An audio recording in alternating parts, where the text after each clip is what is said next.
আসসালামু আলাইকুম। সবার কী অবস্থা? আশা করি আল্লাহর রহমতে সবাই ভালো আছেন। প্রবাসীদের পক্ষ থেকে সবাইকে জানাই ঈদের শুভেচ্ছা, ঈদ মোবারক। আমরা যেখানে থাকি এখানে মালয়েশিয়ার সময় 9টায় ঈদের জামাত অনুষ্ঠিত হয়েছে এবং জামাত শেষ হওয়ার পরে আমরা কোথাও গেছি একটা ঘুরতে। সেখানে যাওয়ার পরে এমন একটা অবস্থা শুরু হয়েছিল, বৃষ্টি তো দেখতেছেন।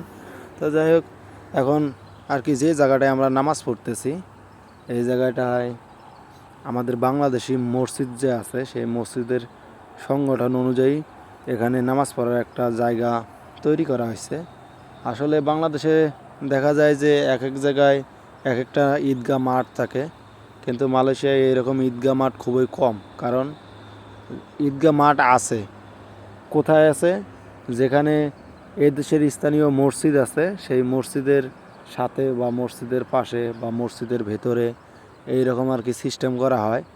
তো যখন অন্য কোনো একটা বাংলাদেশি মসজিদ, মানে যে মসজিদটা বাংলাদেশে লোকজন যে আছে তারা পরিচালনা করে, সেই সব দেশের লোকজনদের এই দেশে ঈদগাহ নামাজ, মানে ঈদের নামাজ পড়ানোর জন্য আর কি তেমনভাবে বলা যায় না বা বলা হয় না। কেন? তারা সহজে অনুমতি দেয় না। তারা চায় যে যেহেতু আমাদের এলাকা এটা, এই জায়গাত একটা আমাদের এই মসজিদ আছে বা আমাদের ঈদগাহ মাঠ আছে, সবাই যেন ওই জায়গায় যে তাদের ঈদগাহ মাঠে বা তাদের সাথে যেন জড়িত হয়ে তারা নামাজ পড়ে। তাছাড়াভাবে আলাদাভাবে মনে করেন এই জায়গায় একটা মসজিদ আছে, সেই মসজিদে যে আপনার মন চাইলো যে আপনারা কয়েকটা মসজিদের লোকজন মিলে নিজেরাই একটা সিদ্ধান্ত নেবেন যে এখানে এসে নামাজ পড়বে সবাই।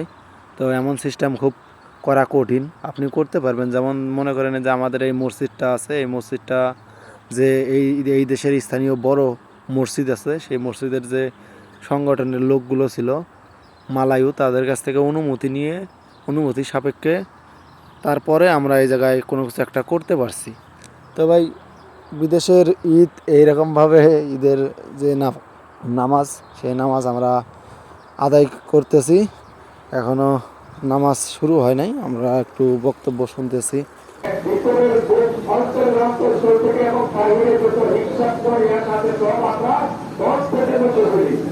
এবং আমরা আশা করবো আমরা যারা সমাজে থাকি আমরা মনে করি বাংলাদেশের মানুষ সমাজে কিছুটা কিন্তু হিংসা প্রকৃতি হয় প্রতিবেশী একজন আরেকজনের প্রতি, কিন্তু ইচ্ছা আছে এসব হিংসা বিচ্ছেদ ভুলে গিয়ে একে অপরকে সব কিছু ভাগ করে দেওয়ার জন্য। আর কোরবান আমরা ভবিষ্যৎ জানেন, কোরবান একটা গুরুত্বপূর্ণ মুসলমানদের মধ্যে ধর্মী মধ্যবিত্ত অনেকেই আছে। এই ঈদের সাথে কোরবানির মাংসকে ঠিক ভাগ করা হয়ে গেল।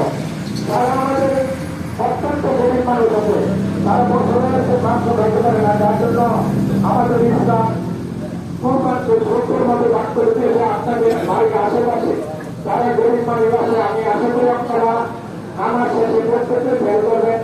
তার বাড়ির পাশে গরিব মানুষ আছে, গরিব আত্মীয় আছে, তাদের দিকে সর্বদলে তাকাবেন।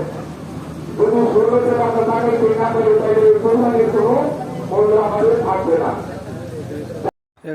এখানে যে আলহামদুলিল্লাহ অনেক প্রচুর পরিমাণে লোকজন হয়েছে, সামনে দেখতেছেন সব শুধু লোক। তারপরে আমার বাম পাশে এটা হইলো মসজিদের ভেতর সাইড, এই ভেতর সাইডেও পুরোপুরিভাবে একেবারে লোক পরিপূর্ণভাবে ভর্তি হয়ে গেছে। এবং ওই যে গাছের তলা আছে, সেই গাছের তলায় ওই জায়গাটায় হইলো দোকান, সেই দোকানপাটগুলো একটু বন্ধ রেখে ঈদের নামাজ আদায় করা হইতেছে।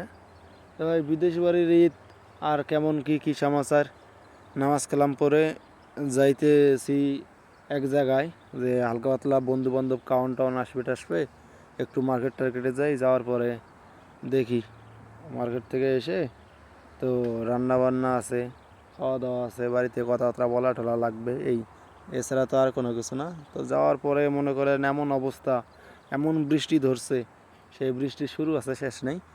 যাওয়ার সময় তো ঈদের নামাজ পড়ে হেঁটে গেলাম মার্কেটে, পরে আসার সময় যে আসবো সেই ব্যবস্থা নাই, পরে আর কি করার আছে, পরে গাড়ি গ্রাফে দিয়ে আসা হইলো। তো আজকে এই পর্যন্তই। সবাইকে আবারও ঈদের শুভেচ্ছা, ঈদ মোবারক। দেখা হবে ইনশাল্লাহ পরবর্তী কোনো ভিডিওতে। আল্লাহ হাফেজ।